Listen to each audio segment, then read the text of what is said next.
উত্তর দিনাজপুরে নারীর গলা কাটা মরদেহ উদ্ধারে চাঞ্চল্য, পশ্চিমবঙ্গে মহিলারা স্পষ্টতই নিরাপদ নন।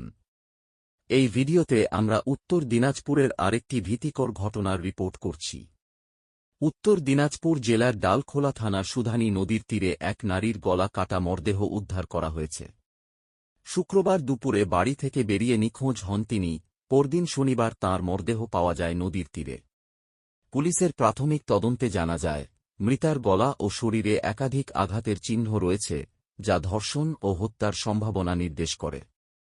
তবে ময়নাতদন্তের রিপোর্টের পরই মৃত্যুর সঠিক কারণ সম্পর্কে নিশ্চিত হওয়া যাবে।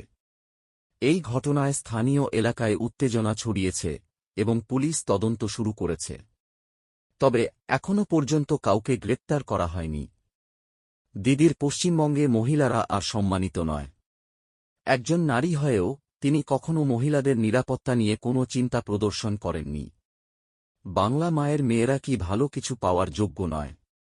কোনো মূলধারার মিডিয়া এ খবরটি রিপোর্ট করেনি এবং তৃণমূল কংগ্রেসের নেতারা উত্তরপ্রদেশে ধর্ষণ মামলার প্রহার করতে যান, কিন্তু পশ্চিমবঙ্গের ঘটনাগুলি উপেক্ষা করেন।